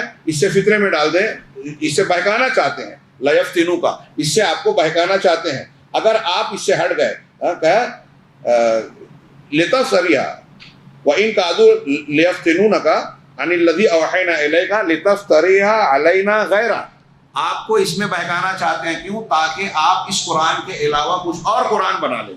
وہ ایسا چاہتے ہیں کفار، ہم سے بھی بہت سے لوگ چاہتے ہیں یکساں سول کوڈ اور اس کی بحث کر کے قرآن چینج کر دو، اب نہیں ہو رہے تو قوانین بن رہے ہیں ہمارے خلاف، تو ہم آپ اس کے علاوہ کوئی دین بنا لے میں، قرآن بنا لے میں۔ اللہ نے آگے کہا وَإِذًا لَاتَّخَذُوكَ خَلِيلًا، اگر آپ ایسا کریں گے تو یہ آپ کو اپنا دوست بنا لیں گے، اپنے دین سے ہٹ جاؤ تو وہ دوست بنو گے۔ آج کل قومی یکجہتی کا مظاہرہ کرنے کے لیے کچھ مسلمان یہی کرتے ہیں کہ یہ بھی صحیح ہے وہ بھی صحیح، ان کے شرکیہ پروگراموں میں، تہواروں میں، پوجا پاٹ میں شریک ہو جاتے ہیں۔ تو ایسا کرو گے تو وہ تم کو دوست بنا لیں گے، جب تم مسلمان ان کے دوست جب اس طرح بن جاؤ گے تو تمہارا اسلام تو گیا، تشخص ختم۔ مولانا ابوالکلام آزاد کا بڑا پیارا جملہ ہے کہ مصالحت، اگر کسی سے مصالحت اور دوستی کرنی ہے تو مصالحت بقائے حق کے ساتھ ہوتی ہے، فنائے حق کے بعد نہیں۔ آپ اپنا حق فنا کر کے کسی سے مصالحت کرو تو کیا مطلب آیا؟ آپ خود اپنے آپ کو ختم کر دیے۔ تو اپنا تشخص، اپنی پہچان جب باقی رکھ کے کرو گے تب مصالحت ہے، اور اگر تم نے اس کو ختم کر دیا تو مصالحت کیا ہے؟ آپ نے اپنا موقف ہی ختم کر دیا، اپنی پہچان ہی کھو دی۔ تو اللہ کہہ رہا ہے کہ اگر آپ ایسا کریں رسول اللہ صلی اللہ علیہ وسلم سے کہ دین کو، قرآن کو چینج کر دیں ان کے حساب سے، تو آپ کو دوست تو بنا لیں گے۔ اور اگر ایسا، اللہ نے آگے کہا، یہ اس میں ہل جانے والی آیت ہے، ہلا دینے والی، وَلَوْلَا أَن ثَبَّتْنَاكَ، اگر ایسا نہیں ہوتا کہ آپ کو ہم جمع کر رکھتے، لَقَدْ كِدتَّ تَرْكَنُ إِلَيْهِمْ شَيْئًا قَلِيلًا، تو ممکن تھا کہ آپ ان کی طرف کچھ مائل ہو جاتے، جھک جاتے۔ ایسا ممکن تھا، یہ اللہ کی شان ہے کہ آپ کو جمع کے رکھتا ہے ثابت قدم، ورنہ ہو سکتا تھا کہ آپ ان کی طرف کچھ مائل ہو جاتے۔ اگلا جملہ جو میں نے کہا دہلانے والا ہے، اِذًا لَأَذَقْنَاكَ ضِعْفَ الْحَيَاةِ وَضِعْفَ الْمَمَاتِ، اگر ایسا آپ کرتے تو دنیاوی زندگی کا دوہرا عذاب ہم آپ کو دیتے اور مرنے کے بعد کا ڈبل عذاب دیتے۔ اس کو کہہ رہا ہے اللہ رب العالمین جناب محمد رسول اللہ صلی اللہ علیہ وسلم کا۔ قرآن اگر آپ نے بدل دیا تو آپ بھی نہیں بچیں گے، ہم اور آپ اگر قرآن بدلیں گے تو کہاں رہیں گے؟ اس لیے قرآن کی تفسیر اور واضح معنی مطلب بیان کرنے میں آدمی کو کام جانا چاہیے۔ یہ منکرین حدیث، یہ مخصوص مذاہب اور مسلکوں کو ماننے والے، خود ساختہ قوانین کو بنانے والے، اپنی عقل پر اعتماد کرنے والے، اپنی عقل سے قرآن کا معنی اور مطلب بتانے کی کوشش کرتے ہیں، جرأت کرتے ہیں۔ یہ ڈر تھا، اللہ کے نبی سے یہ کہا جا رہا ہے اور مقامات پر کہا جا رہا ہے۔ یہی وجہ ہے کہ سیدنا ابوبکر صدیق سے جب پوچھا گیا کہ فاکہۃ و ابا میں ابا کا کیا مطلب ہے قرآن میں جو ذکر کیا گیا ہے، تو ان کو معلوم نہیں تھا۔ تو حضرت ابوبکر صدیق نے یہ نہیں کہا کہ میں یہ سمجھتا ہوں، مجھے یہ لگتا ہے، بلکہ یہ کہا ایو سماء تظلنی وایو ارض تقلنی اذا قلت فی کلام اللہ ما لا اعلم، کہ کون سا آسمان مجھ کو سایہ دے گا اور کون سی زمین پناہ دے گی اگر میں اللہ کے کلام میں وہ بات کہوں جو مجھے نہیں معلوم۔ آج تفسیریں لکھ رہے ہیں دانش مندی کا مظاہرہ کر کے، تفہیم القرآن، تدبر قرآن، فلانا قرآن، ڈھماکا قرآن، ایسی بہت سی آیات کی تفسیر کی جو قرآن و حدیث سے میل ہی نہیں کھاتی، اور لوگ اس پر جو ہے اشش کرتے ہیں۔ سبحان اللہ، الحمدللہ، کیا بات ہے، نکات ہے۔ حدیثوں کا، صحیح حدیثوں کا رد کر کے اپنی عقل کی بنیاد پر قرآن کا معنی آپ بتا رہے ہیں اور لوگ اس کو قبول کر رہے ہیں۔ یہ جاگنا پڑے گا۔ اللہ رب العالمین، یہ آیت جو ہے میں نے پڑھی ہے، اللہ کے رسول سے اللہ تعالیٰ کہہ رہا ہے کہ اگر آپ ان کی طرف مائل ہو گئے، کچھ بھی قرآن میں چینجنگ کرنے والی بات یا ان کی بات کو ماننے والا موقف اختیار کر لیا، تو دنیا میں دوہرا عذاب دیں گے آپ کو اور آخرت میں بھی۔ ہلا دینے والی بات کیا یہ نہیں ہے؟ ایک آدمی کو اس سے چوکنا نہیں ہونا چاہیے۔ اسی طرح اس سورہ مبارکہ میں اللہ نے بتایا کہ قرآن ہمارے لیے شفا ہے، رحمت ہے، ہاں ہماری بیماریوں کا علاج ہے، دل کی بیماریوں کا، عقیدے کی بیماریوں کا، اور جسمانی بیماریوں کی بھی شفا ہوتی ہے۔ اس کو دم کیا جائے اگر پڑھ کر سورہ فاتحہ کو، جیسا کہ تجربہ ہوا، بچھو کے ڈنگ پر دم کیا، ٹھیک ہو گئے، وہ شفا ہے۔ اللہ نے فرمایا وَنُنَزِّلُ مِنَ الْقُرْآنِ مَا هُوَ شِفَاءٌ وَرَحْمَةٌ لِّلْمُؤْمِنِينَ، ہم قرآن سے وہ چیز نازل کرتے ہیں جو شفا ہے اور مومنوں کے لیے رحمت ہے، لیکن یہ کن کے لیے؟ جو مانتے ہیں، قبول کرتے ہیں، اختیار کرتے ہیں۔ تو اگر آپ نے قرآن پڑھا، سمجھا، قبول کیا تو آپ کے کفر کا، شرک کا، نفاق کا، شکوک و شبہات کا علاج ہوگا، سکون ملے گا۔ لیکن اگر آپ نہیں مانتے ہیں، قرآن کا انکار کرتے ہیں، اپنی عقل لگا کے کہتے ہیں قرآن کی یہ بات سمجھ میں نہیں آتی، یا فرض کرتے ہیں فلاں علامہ، فلاں بزرگ امریکہ، یورپ اس پہ اعتراض کرتے ہیں تو مجھے بھی نہیں سمجھ میں آ رہا ہے، تو اگر ایسا ہے تو آپ ظالمین میں سے ہیں۔ اللہ نے کہا وَلَا يَزِيدُ الظَّالِمِينَ إِلَّا خَسَارًا، یہ قرآن رحمت اور شفا تو ہے لیکن ظالموں کو صرف نقصان بڑھاتا ہے، ظالموں کے لیے نقصان اور خسارے میں اضافہ کرتا ہے، کیونکہ جب آپ کوئی آیت سن کے ایک آدمی نہیں مانتا تو وہ عذاب کو دعوت دیتا ہے، تو خسارے میں ہی پڑنے والا ہے۔ اسی طرح اس میں قرآن کی عظمت و جلال بھی معلوم پڑتی ہے۔ آیت نمبر 88-90 میں بہت شارٹ سے کہہ رہا ہوں، یہ آیت سنیے اور غور کیجئے۔ اللہ تعالیٰ نے خبر دی اس میں، قُلْ لَئِنِ اجْتَمَعَتِ الْإِنسُ وَالْجِنُّ عَلَىٰ أَن يَأْتُوا بِمِثْلِ هَٰذَا الْقُرْآنِ لَا يَأْتُونَ بِمِثْلِهِ وَلَوْ كَانَ بَعْضُهُمْ لِبَعْضٍ ظَهِيرًا، چھوٹی بات نہیں ہے، بہت بڑا چیلنج ہے، خبر ہے یہ چیلنج، دوسری جگہ اس میں چیلنج نہیں ہے۔ اللہ نے کہا کہ آپ ان سے کہیے کہ اگر سارے انسان اور سارے جنات اکٹھا ہو جائیں، ایک دو نہیں، سارے انسان سارے جنات اکٹھا ہو جائیں، کس بات پر؟ الا ان یاتوا بمثل هذا القرآن، اس بات پر متفق ہو جائیں کہ اس قرآن کے جیسا قرآن بنا لے، اس جیسا قرآن ہم کچھ بنا کے لے آئیں نا، تو کہا لا یاتون بمثلہ، اس کے جیسا وہ قرآن نہیں لا پائیں گے، یہ خبر دے رہا ہے اللہ تعالیٰ، نہیں لا پائیں گے۔ وَلَوْ كَانَ بَعْضُهُمْ لِبَعْضٍ ظَهِيرًا، اگرچہ وہ ایک دوسرے کے مددگار ہی کیوں نہ ہو۔ میں نے کہا یہ چھوٹی بات ہے، تھوڑی دیر کے لیے غور کیجیے، کن کے بیچ میں یہ بات کہی جا رہی ہے؟ مکہ میں کہی جا رہی ہے۔ کہ عرب کے لوگ تھے جو اپنے آپ کو زبان دان کہتے تھے، بہت اونچی زبان والا، اعلیٰ زبان والا، ادب والا، فصیح اور بلیغ کے فصاحت و بلاغت کے اعلیٰ مقام پر، ان کے بیچ کہا جا رہا ہے کہ نہیں لا پاؤ گے۔ اب اللہ کے رسول صلی اللہ علیہ وسلم جو امی ہیں ایک چیلنج کر رہے ہیں، آپ اس کے بعد کتنے سالوں تک رہے، مکہ والوں نے آپ کے خلاف کیا نہیں کیا، سازش کی، الزامات لگائے، نفسیاتی، ذہنی، جسمانی تکلیفیں دی، آپ کے ایمان لانے والوں کو تکلیفیں دی، ان کو قتل کیا، ہجرت پر مجبور کیا، قتل کا منصوبہ بنایا، جنگ کی، سب کیا، اس کا جواب نہیں دیا۔ قرآن نے جگہ جگہ چیلنج کیا، سورہ بقرہ میں، سورہ یونس میں، سورہ ہود میں، سورہ طور میں، کہیں کہا کہ اس جیسی ایک سورہ بنا کے لے آؤ، اس جیسی 10 آیتیں بنا کے لے آؤ، اس جیسی ایک فلیاتو بحدیث مثلہ، سورہ طور میں ایک آیت بنا کے ایک حدیث لے آؤ اس کے جیسی۔ سوچئے، غور کیجئے، آپ کا اور میرا جھگڑا ہو جائے، آپ مجھ کو اور میں آپ کو رد کرنا چاہتا ہوں، اب میں آپ کو چیلنج کر رہا ہوں کہ اگر دم ہے، اگر سچے ہو تو ایسا کر کے بتاؤ۔ اب آپ غصے میں بھی ہیں، مجھ کو رد بھی کرنا چاہتے ہیں، تو کیا آپ وہ کام نہیں کریں گے جس کا میں چیلنج کر رہا ہوں؟ اگر آپ کر سکتے تو نہیں کریں گے؟ ہمارے یہاں تو بیوی غصے میں بولتی ہے کہ اگر اپنے باپ کی اولاد ہے تو طلاق دے کے بتا دو کہ یہ باپ کی اولاد رہتا ہے، بتاتا ہے کہ تو چیلنج کر رہی ہے، ماں کا دودھ پیا ہے تو طلاق دے کے بتا، تو بولتا ہے ہاں میں نے ماں کا دودھ پیا ہے۔ چھوٹی باتوں میں گھر میں ایسا کرتے ہیں، کوئی دشمن اگر آپ کو ایسا چیلنج کرے تو آپ بتائیں گے نہیں کہ آپ نے ماں کا دودھ پیا ہے؟ کرے گے نا؟ میں پوچھ رہا ہوں آپ سے۔ اب اللہ تعالیٰ، اللہ کے رسول صلی اللہ علیہ وسلم ان کے مذہب کا رد کر رہے ہیں، کہہ رہے ہیں ہمارے باپ دادا کے دین کو تم رد کر رہے ہو، ہماری مخالفت کر رہے ہو۔ کتنی مخالفت کی؟ تو اللہ کے نبی صلی اللہ علیہ وسلم کو رد کرنے کا اگر کفار مکہ کو کوئی موقع ملتا تو چھوڑتے کیا؟ آپ کو غلط ثابت کرنے کا کوئی موقع ہاتھ آتا تو اس کو ترک کرتے کیا؟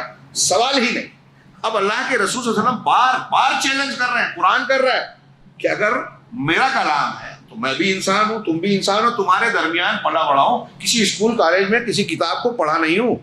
اب اچانک 40 سال بعد میں ایک ایسا کلام پیش کر رہا ہوں جس کے بارے میں چیلنج کر رہا ہوں کہ اس جیسا کلام پیش لے آؤ۔ میں اگر انسان ہوں تو تم بھی میری طرح انسان ہو، اور تم انسان ہو تو میں بھی، اگر میں بنا سکتا ہوں تو تم بھی بنا کر بتاؤ۔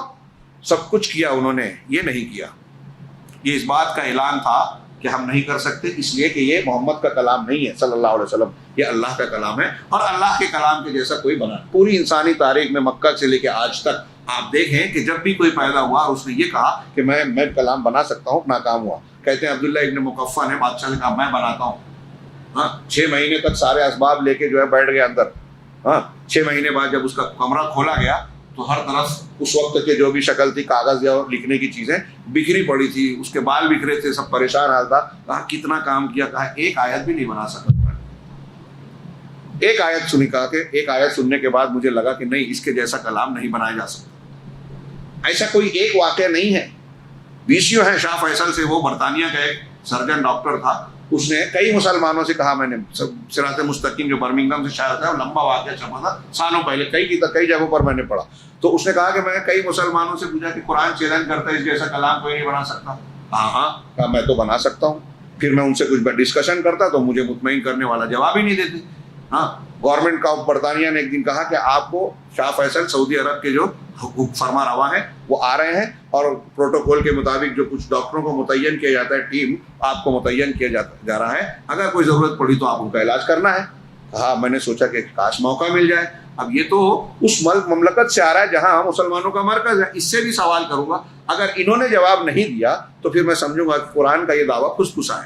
ان شارٹ موقع بھی مل گیا، وہ کیا کہتے ہیں اس کو، اسٹریچر پر لیٹے ہوئے ہیں، چیک اپ کرتے کرتے اس نے پوچھا کہ میں ایک سوال کر سکتا ہوں کہ اسلام اور قرآن کے بارے میں؟ کہا بالکل کر سکتے ہو۔ تو اس نے کہا کہ قرآن یہ چیلنج کرتا ہے اس کے جیسا کلام کوئی نہیں لا سکتا؟ کہا ہاں چیلنج کرتا ہے، اور پہلے دن سے کیا، کوئی آج تک جواب نہیں دے پایا۔ کہا لیکن مجھے تو لگتا ہے کہ میں جواب دے سکتا ہوں۔ شاہ فیصل اٹھ کے بیٹھ گئے اور اس سے مسکرا کے پوچھے کہ کیا تم عربی زبان جانتے ہو؟ تو کہا کہ ان کا یہ سوال مجھے تیر کی طرح لگا۔ میں نے کہا نہیں، تو آپ یہ کیسے کہہ رہے ہو کہ اس کے جیسا بنا سکتا ہوں؟ اللہ کا کلام عربی میں ہے، اللہ نے جو عربی میں اتارا، آپ جو پڑھ کر کہہ رہے ہیں وہ تو انسانوں کا ترجمہ ہے نا۔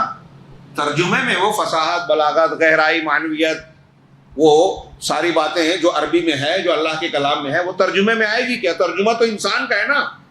کہا بات میری سمجھ میں آ گئی۔ کہا اگر آپ اس چیلنج کو قبول کرنا، ٹھیک ہے پہلے آپ عربی سیکھیے اور اس کے بعد مجھ سے یہ بات کیجیے، اس کے جیسا کلام لا کے بتائیے، تب کہیے گا کہ میں ایسا کلام بنا سکتا ہوں۔ کہا میں نے آکسفورڈ یونیورسٹی کے شعبہ عربی کے ہیڈ آف دی ڈپارٹمنٹ سے بات کی، عربی کا ٹیوشن لیا، سال بھر عربی پڑھا، عربی پڑھتا گیا، قرآن پڑھتا گیا، اور 1 سال پورا ہوتے ہوتے میں اسلام لے آیا اور یقین کر لیا کہ ایسا کلام کوئی بنا ہی نہیں سکتا۔ جب عربی سیکھی تو یہ پتہ چلا کہ اس کے جیسا کلام ایسے کوئی ایک تو نہیں۔ مولانا وحید الدین خان نے ایک واقعہ بتایا کہ ایک انگریز نے، ڈاکٹر نے کسی مسلمان سے کہا کہ عالم سے کہا کہ ایسا ایسا ہے، بات کافی ہوئی، پھر اس کے بعد کہا کہ چلو کوئی ایک بات کہو اور اس کو ہم اپنے طور سے عربی میں بناتے ہیں، پھر دیکھیں گے قرآن کیا کہتا ہے۔ تو جہنم بہت بڑی ہے، یہ بات ہم کو کہنی ہے۔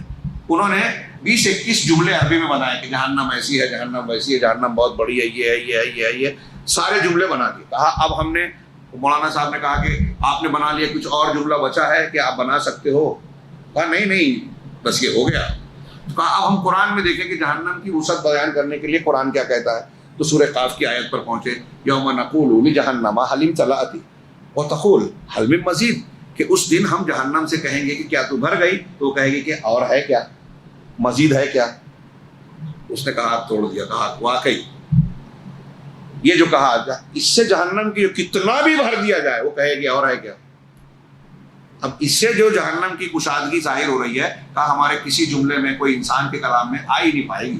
بہرحال اس طریقے سے یہ قرآن جو ہے معجزہ ہر اعتبار سے ہر زمانے میں۔ اچھا، جس زمانے میں جس فن کا زور رہا، یہ بھی ایک پوائنٹ نوٹ کیجئے گا دماغ میں، کہ عرب کے لوگوں میں جب نازل ہوا، فصاحت و بلاغت کے اعلیٰ معیار پہ تھے، زبان دانی کے، دوسروں کو گونگا بولتے تھے، ان کو چیلنج کیا۔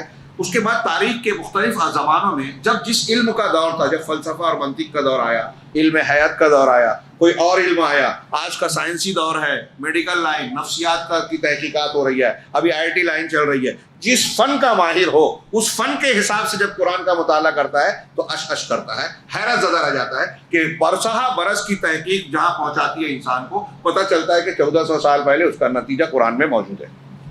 یہ ہوائی بات نہیں ہے، کتابیں بھری پڑی ہے۔ لماذا اسلمنا، ہم مسلمان کی ہوئے کتاب ہی ہے، اس کا ترجمہ بھی ہوا ہے۔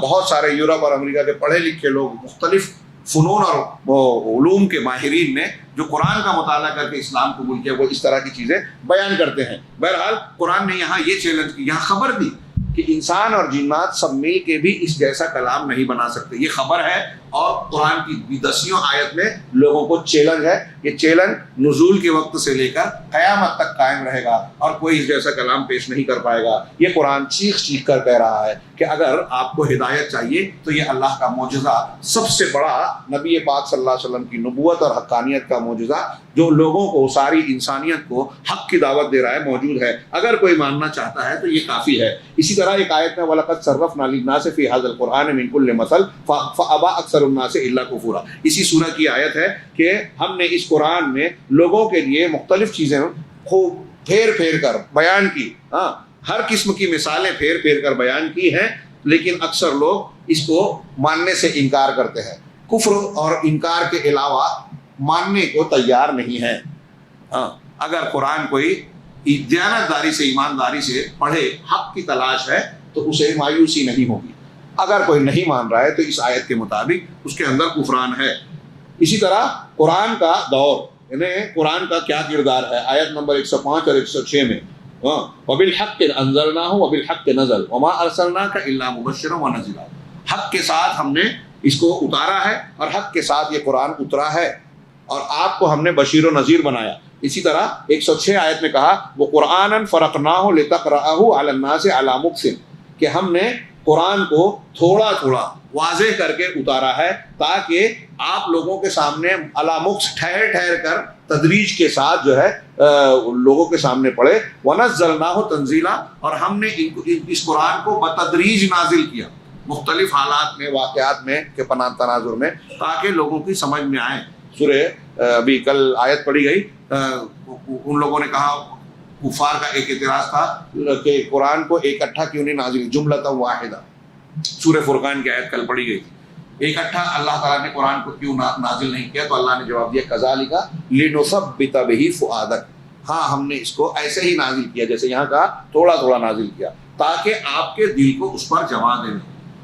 یہ قرآن کو باقی رہنا تھا، اس کے معنی مفہوم کو مضبوط بنانا تھا، اس لیے تھوڑا تھوڑا نازل کر کے اس کی تعلیم کو، اس کے معنی و مفہوم کو واضح کیا گیا، مضبوط بنایا گیا۔ اسی طریقے سے قرآن دعوت للایمان بالقرآن، اس میں یہ کہا گیا ہے کہ قرآن کے ذریعے سے ایمان لانے کی دعوت دی گئی ہے، اور قرآن کے سلسلے میں امت محمدیہ کو تعلیم دی گئی ہے کہ آپ اور ہم اس قرآن کے بارے میں ویسی کوتاہی اور تفریط نہ برتیں جیسے پچھلی امتوں نے اپنی کتابوں کے تعلق سے، توراۃ اور انجیل کے تعلق سے کے ساتھ برتی ہے۔ آیت نمبر 107 سے 109 تک یہ مضمون ہے، قل آمنوا بہ او لا تؤمنوا ان الذین اوتوا العلم من قبلہ اذا یتلی علیہم۔ یہ آیت آپ پڑھ سکتے ہیں۔ میں آگے بڑھتا ہوں اس کے کچھ فوائد اختصار کے ساتھ، کہ اس آیت میں کچھ فوائد اور لطائف ہیں۔ اس میں اس قاعدے کو بیان کیا گیا ہے کہ آپ کا جیسا عمل ہوگا ویسا آپ کو نتیجہ اور جزا ملے گی، جیسی کرنی ویسی بھرنی۔ عربی میں کہتے ہیں انما الجزاء من جنس العمل، جزا عمل کی جنس سے ہی ہوتی ہے۔ آیت نمبر 7 میں اللہ نے کہا ان احسنتم احسنتم لانفسکم، اگر تم اچھا اور بھلا کام کر رہے ہو، احسان کر رہے ہو تو اپنے لیے اچھا کر رہے ہو، وان اسأتم فلھا، اور اگر تم برا کام کر رہے ہو تو اس کا وبال بھی اس تمہارے اپنے نفس پر جو ہے آئے گا، لوٹے گا۔ فلھا فاذا جاء وعد الاخرہ، پھر اس کے بعد اللہ نے آخرت کی بات بھی کہی۔ دوسرے نمبر پر اللہ تبارک و تعالیٰ نے یہ جو احکامات بیان کیے، جو میں نے کہا تھا کہ یتیم، بیوہ، والدین کا حق، تو شروعات بھی توحید سے کی اور اختتام بھی توحید سے کیا، جیسا کہ میں نے بیان کیا تھا۔ دونوں جگہ کی آیتیں بھی یہاں ذکر کی گئی ہے۔ نمبر 3 کہ سارے معاملات میں درمیانہ روی، میانہ روی اور اعتدال سب سے بہتر ہے۔ اللہ کے رسول صلی اللہ علیہ وسلم کی دعا تھی وَأَسْأَلُكَ الْقَصْدَ فِي الْفَقْرِ وَالْغِنَى، اے اللہ میں تجھ سے فقیری ہو یا مالداری دونوں میں میانہ روی چاہتا ہوں۔ اگر آدمی فقیر ہے تو بے صبرہ نہ ہو جائے، منکر نہ ہو جائے، اور اگر امیر ہے تو گھمنڈ نہ آ جائے، اپنے آپ کو بڑا سمجھ کے لوگوں کو حقیر نہ سمجھے۔ اللہ رب العالمین نے کہا وَلَا تَجْعَلْ يَدَكَ مَغْلُولَةً إِلَىٰ عُنُقِكَ وَلَا تَبْسُطْهَا كُلَّ الْبَسْطِ، یہ میانہ روی کی تعلیم، کہ اپنے ہاتھ کو گردن سے بندھا ہوا نہ بنا لو کہ ہاتھ کھینچ لیا، کسی کو کچھ دے ہی نہیں رہے، کنجوس بخیل بن گئے، اور نہ ہی اس کو پورے طریقے سے کھول دو کہ فضول خرچی کرنے لگو۔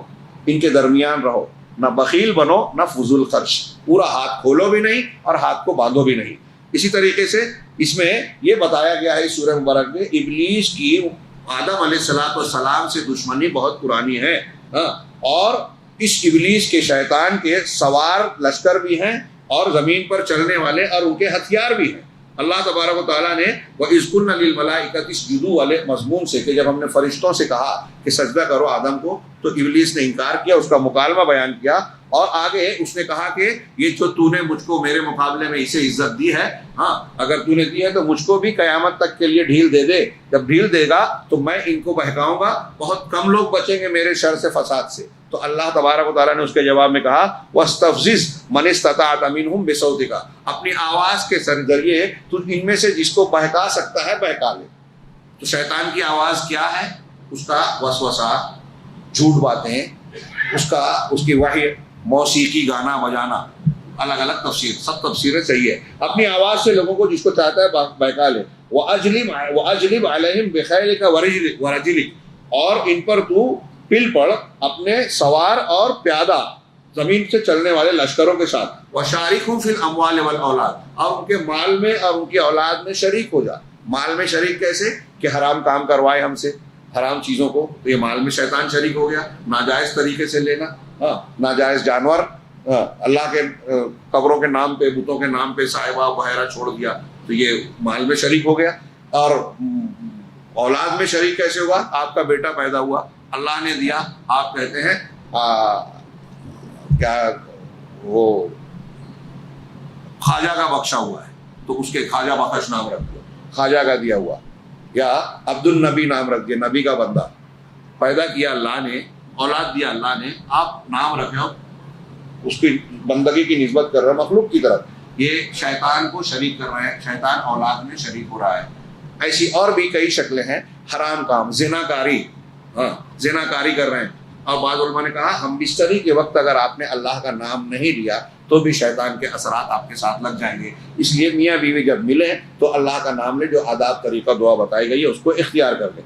اسی طرح یہ آخری بات جو انہوں نے کہی ہے کہ بنی اسرائیل کو ایک ہی جگہ میں، قرب قیامت میں بنی اسرائیل کو ایک ہی جگہ اللہ تعالیٰ جمع کرے گا تاکہ ان کے اوپر قضا اور اللہ کا فیصلہ آسان ہو۔ یہ آیت نمبر 104 میں یہ مضمون نظر آتا ہے، وَقُلْنَا مِن بَعْدِهِ لِبَنِي إِسْرَائِيلَ اُسْكُنُوا الْأَرْضَ فَإِذَا جَاءَ وَعْدُ الْآخِرَةِ جِئْنَا بِكُمْ لَفِيفًا، کہ جب ہم نے بنی اسرائیل سے کہا کہ تم اس سرزمین پر بس جاؤ، رہ جاؤ، پھر جب آخرت کا وعدہ آئے گا تو ہم تم کو سمیٹ کر لے آئیں گے۔ اور حدیثوں میں یہ مضمون موجود ہے، اللہ کے رسول صلی اللہ علیہ وسلم نے کہا فتنہ مسیح دجال کے فتنے کے بارے میں کہ پھر اللہ تعالیٰ مسلمانوں ثم یسلط اللہ المسلمین علیہ، اللہ تعالیٰ مسلمانوں کو اس پر مسلط کر دے گا، مسلمان اس پر غالب ہو جائیں گے، وَيَقْتُلُونَهُ وَيَقْتُلُونَ شِيعَتَهُ، تو مسلمان اس دجال کو بھی ماریں گے، حضرت عیسیٰ علیہ السلام قتل کریں گے، اور مسلمان اس کے گروہ کو بھی قتل کریں گے، یہاں تک کہ حتی ان الیہودی